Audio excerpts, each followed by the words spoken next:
नमस्कार, सुपरफास्ट छत्तीसगढ़ देख रहे हैं आप और मैं हूं आपके साथ अवंतिका श्रीवास्तव। इस बुलेटिन में छत्तीसगढ़ से जुड़ी हर खबर आप तक पहुंचाएंगे, लेकिन सबसे पहले बात एक बड़ी खबर की। छत्तीसगढ़ में बढ़ रहे स्वाइन फ्लू के मामलों को लेकर सरकार ने चिंता जाहिर की है। स्वाइन फ्लू के बढ़ रहे मामले पर सीएम भूपेश बघेल अलर्ट हैं और उन्होंने स्वास्थ्य सचिव को निर्देश दे दिए हैं कि उन्होंने स्वास्थ्य सचिव को समीक्षा बैठक और अस्पतालों में आवश्यक तैयारियां रखने के लिए निर्देशित किया है। इसके साथ ही उन्होंने अन्य बीमारियों से बचाव और रोकथाम के लिए भी तैयारी रखने के लिए निर्देशित किया है।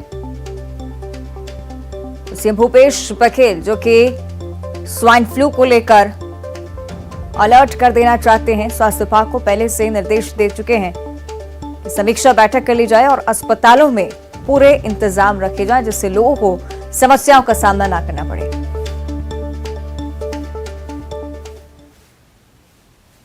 और इधर मिशन 2023 के मद्देनजर छत्तीसगढ़ में सभी पार्टी के बड़े नेताओं का दौरा जारी है। कांग्रेस प्रदेश प्रभारी पीएल पुनिया एक बार फिर से 5 दिवसीय दौरे पर रायपुर पहुंचे हैं। प्रदेश प्रभारी पीएल पुनिया का फोकस हारी हुई विधानसभा सीटों पर है, इसलिए वो हारी हुई विधानसभा सीटों का दौरा करेंगे। पीएल पुनिया के इस दौरे में उनके साथ पीसीसी चीफ मोहन मरकाम भी मौजूद रहेंगे। अपने 5 दिनों के दौरे में पीएल पुनिया बलौदाबाजार, भाटापारा, मुंगेली, जांजगीर, बिलासपुर भी जाएंगे और बड़े नेताओं, विधायक और जिले के पदाधिकारियों से फीडबैक लेंगे। साथ ही गिरौदपुरी धाम और शिवरी नारायण धाम के भी दर्शन करेंगे। कल पीएल पुनिया राजीव भवन में पीसीसी की बैठक भी लेंगे। रायपुर पहुंचने पर उन्होंने 2023 में फिर से कांग्रेस की सरकार बनने का दावा किया है। उन्होंने कहा है कि पिछली बार से अधिक सीटों से 2023 में सरकार बनाएंगे। बीजेपी में हुए बदलाव पर भी उन्होंने अपनी बात रखी। उन्होंने कहा कि कांग्रेस में ऐसी स्थिति नहीं है, यहां सब ऑल इज वेल है। कार्यकर्ताओं से बात करनी है, जो विशेष रूप से जो बूथ स्तर के, जो मंडल स्तर के पदाधिकारी हैं, उनसे जायजा लिया जाए कि क्या चाहते हैं, क्या उनकी मंशा है। तो हारी हुई सीटों में नहीं, बाकी भी सीटें हैं, तो सभी सामान्य उस रूट पे जो पड़ेगी तो उस पर सभी से चर्चा करेंगे और सभी विधानसभाओं पे। ऐसा नहीं है कि कोई हारने वाले विशेष रूप से टारगेट किया गया हो, ऐसा नहीं है। अब ये स्पष्ट रूप से हम बता दें कि अगली जो सरकार 2023 की सरकार वो कांग्रेस पार्टी की बनने वाली है।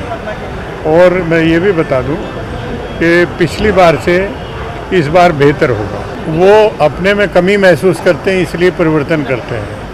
वो प्रदेश प्रभारी को ही बदल दिया, सीएलपी लीडर हैं, प्रदेश कांग्रेस कमेटी के अध्यक्ष हैं, और कौन बचा। लेकिन ऐसा हमारे यहाँ तो नहीं है।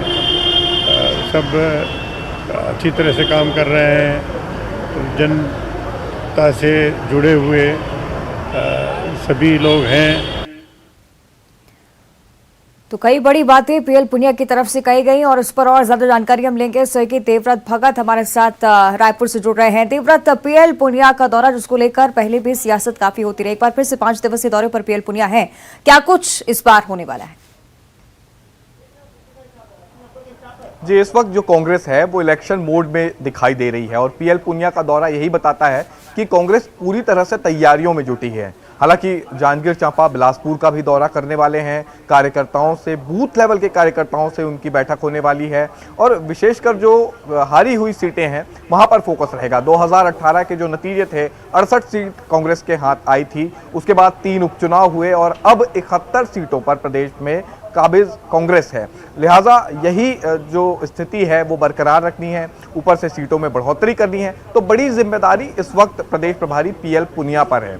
लिहाजा पूरा जो दौरा है उनका, ये दौरा चुनाव पर ही फोकस रहेगा, उम्मीदवारों पर फोकस रहेगा, क्योंकि जिस सीट पर जा रहे हैं, विशेषकर क्योंकि हारी हुई सीटों में किस तरह के उम्मीदवार खड़े किए जा सकते हैं, किनका यहाँ पर जोर चल रहा है और कौन कांग्रेस के लिए फायदेमंद होगा, उन चेहरों की तलाश भी इसी बैठक के बहाने की जाएगी। साथ ही साथ ये फीडबैक भी लिया जाएगा कि अभी सरकार का जो कामकाज है उसका असर उन विधानसभा सीटों पर किस तरह का है जिनमें इस वक्त कांग्रेस के बीजेपी के विधायक हैं।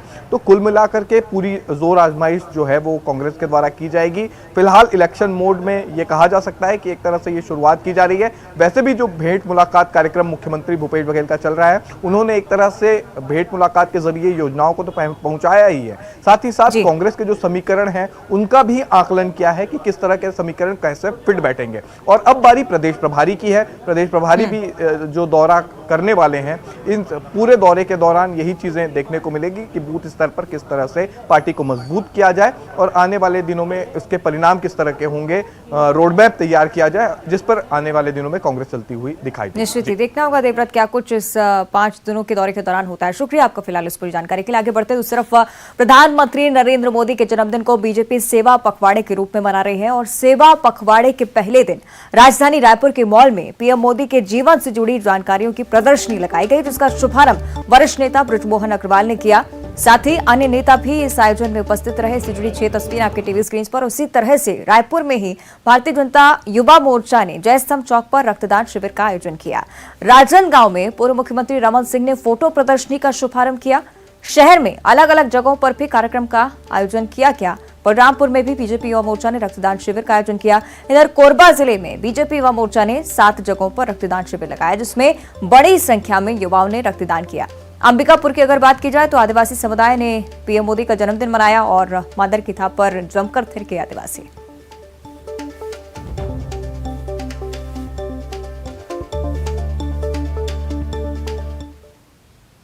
आगे बढ़ते एक और बड़ी खबर आप तक पहुंचा दें। निलंबित आईपीएस मुकेश गुप्ता को बड़ी राहत मिली है। मुकेश गुप्ता का निलंबन रद्द हो चुका है।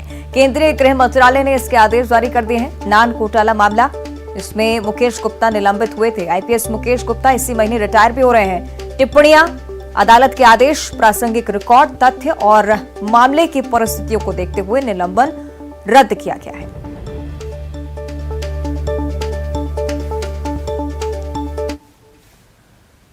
और इधर अंबिकापुर में राजीव भवन में जन संवाद कार्यक्रम का आयोजन किया गया और उसमें खाद्य मंत्री अमरजीत भगत और प्रशासनिक अधिकारी मौजूद रहे। कार्यक्रम में सैकड़ों लोग अपनी समस्या लेकर पहुंचे हुए थे, जिसे खाद्य मंत्री ने सुनने के बाद अधिकारियों को जल्द निपटाने के निर्देश दिए। कार्यक्रम में मंत्री ने जरूरतमंदों को विभिन्न मदों से अनुदान की राशि भी वितरित की।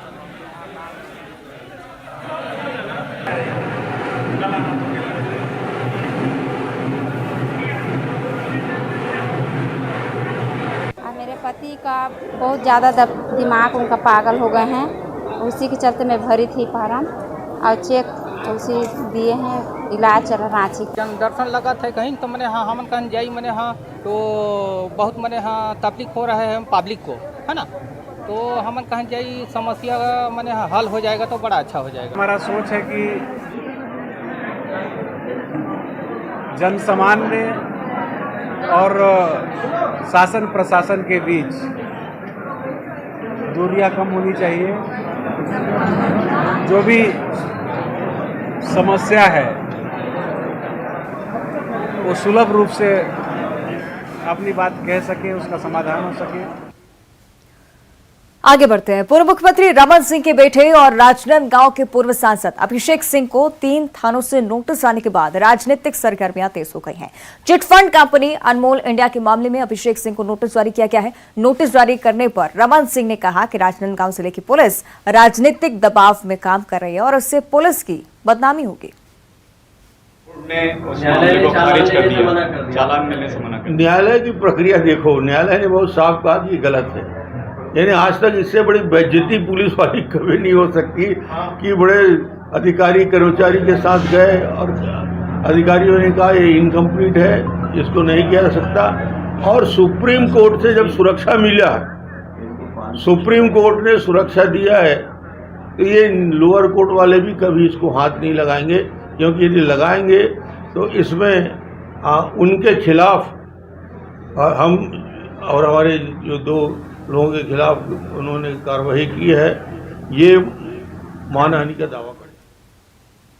और बीजेपी के प्रदेश अध्यक्ष बनने के बाद पहली बार अरुण साव सूरजपुर दौरे पर पहुंचे, जहां पर बीजेपी कार्यकर्ताओं ने जगह जगह पर उनका स्वागत किया। कांग्रेस सरकार पर जमकर निशाना साधा है। उन्होंने कहा कि प्रदेश अपराध का गढ़ बन चुका है।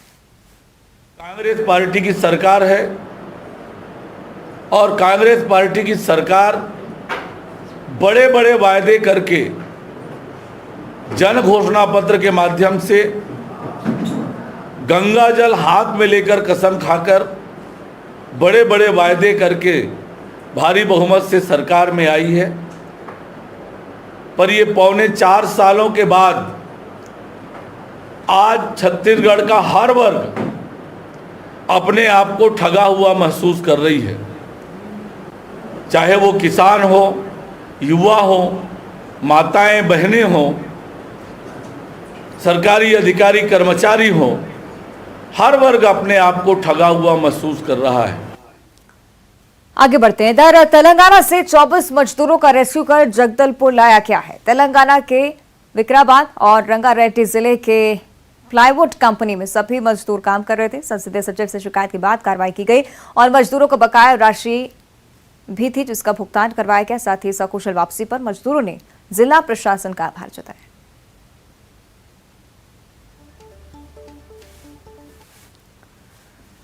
और साथ ही राजधानी रायपुर में नकली बाबा पर शिकंजा कसा गया है। गुड़ियारी इलाके से पुलिस ने 2 नकली बाबाओं को गिरफ्तार किया है।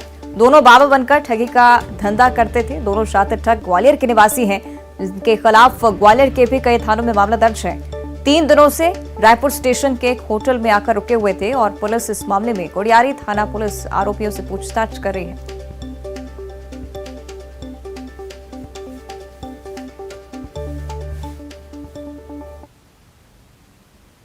आगे बढ़ते हैं, बात करेंगे भिलाई की, जहां बीएसपी प्लांट के जीएम, जीडीएम, मैनेजर सहित 5 लोगों पर एफआईआर दर्ज की गई है। प्लांट हादसे का ये मामला जिसमें पुलिस ने एक्शन लिया है। ठेका मजदूर की मौत की जांच के बाद एफआईआर दर्ज की जा चुकी है। जून में प्लांट के ब्लास्ट फर्नेस 7 में एक हादसा हुआ था। वेल्डिंग करते समय झुलसने से एक ठेका श्रमिक की मौत हुई थी। इस पर पुलिस की तरफ से एक्शन लिया गया।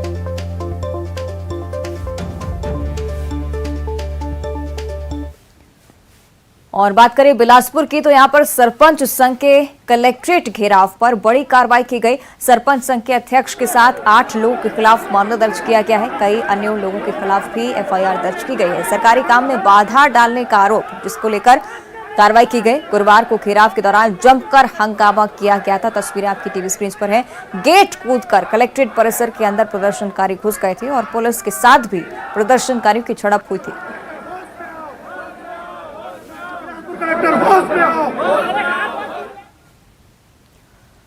और अगली खबर भी बिलासपुर से, जहां पर पुलिस ने हम जागेंगे आप सोएंगे अभियान के तहत विशेष ऑपरेशन चलाया। शुक्रवार रात को इस विशेष अभियान के तहत एसएसपी, एएसपी और उनके साथ 12 थानों का पुलिस बल सड़क पर उतरा और बिना वजह सड़क पर घूमने वालों की क्लास लगाई गई। सड़क पर उठक बैठक कराई गई, जिसकी तस्वीरें आप टीवी स्क्रीन पर देख रहे हैं। खासकर शराब पीकर वाहन चलाने वालों के खिलाफ सख्ती दिखाई गई है। दरअसल पुलिस आगामी त्योहारों को देखते हुए एक्शन मोड पर काम कर रही है। शहर की सड़कों पर रात भर पुलिस की गाड़ियों के सायरन की आवाज गूंजती रही।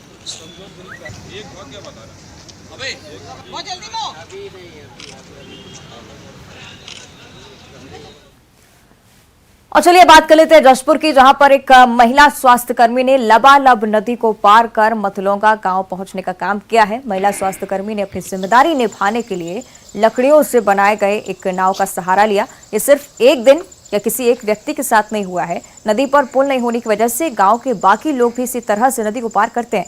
शिशु संरक्षण माह के अंतर्गत बच्चों और गर्भवती महिलाओं की जिंदगी सुरक्षित हो, इसके लिए महिला ने अपनी जान दांव पर लगा दी। नदी पार करते महिला का ये जो वीडियो है वो सोशल मीडिया पर लगातार वायरल हो रहा है। मामला मनोरा विकासखंड के अलौरी गांव का।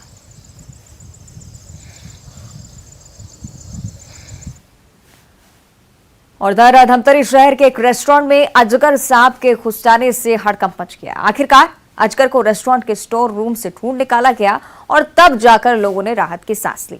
शहर के नहर नाका चौक पर स्थित एक रेस्टोरेंट में एक 5 फीट लंबा अजगर घुस आया था। तस्वीरें देखें, जाकर स्टोर रूम में दुबक कर बैठ गया था। रेस्टोरेंट के मालिक और स्टाफ ने काफी ढूंढा, कामयाबी नहीं मिली और आखिर में वन विभाग को उसकी सूचना दी गई और तब जाकर अजगर को स्टोर रूम से रेस्क्यू कर बाहर निकाला गया और उसे जंगल में छोड़ दिया गया। पीछे स्टोर रूम है, वहाँ पे लकड़ी रखते हैं, तो लकड़ी लेने गया था भट्टे में जलाने के लिए, तो गया तो अचानक उसे सांप देखा, तो मुझे बुलाया, मैं देखा तो फिर वो कोटने में जाके स्टोर रूम में घुस गया था। हम हड़बड़ा गए, फिर फॉरेस्ट वाले को कॉल किए, फिर वहाँ से। वहीं दूसरी तरफ कोरबा के पसान इलाके में हाथियों का दल रिहायशी क्षेत्रों में पहुंच गया है। 25 हाथियों के दल के तराईमार गांव के पास पहुंचने से वन विभाग के साथ साथ ग्रामीण भी सख्ते में हैं। वन विभाग क्षेत्र में लगातार मुनादी करवा रहा है, लोगों को हाथियों से दूर रहने की सलाह दी जा रही है। वहीं हाथियों की धमक से ग्रामीण काफी भयभीत है। कुछ ग्रामीण पक्के मकानों में शरण लिए हुए हैं, तो कुछ मशाल जलाकर अपने और अपने मकान की रक्षा करने में जुटे हुए हैं।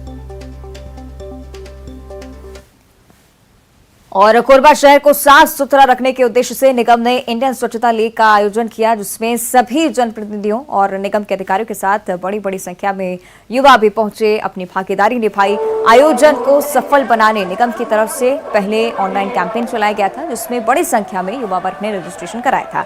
अपनी हिस्सेदारी इस अभियान में उन्होंने जताई थी और पहले घंटाघर से एक रैली भी निकाली गई और लोगों को इस रैली के माध्यम से जागरूक किया गया। इसके बाद रैली पौड़ी पहाड़ पहुंची, जहां पर तालाब और मुक्तिधाम की सफाई की गई। इंडियन स्वच्छता लीग कार्यक्रम आज हमने शुरू किया है नगर पालिका निगम कोरबा क्षेत्र के अंतर्गत, और इसमें ऑनलाइन रजिस्ट्रेशन का प्रोविजन था, तो उन्हें लिंक जारी किया हुआ था निगम की तरफ से। सबने खास करके जो साथियों ने उसमें रजिस्ट्रेशन किया, और आज हम ओपन थिएटर घंटाघर से एक मैराथन। और आपको दिखाते हैं 25 सेकंड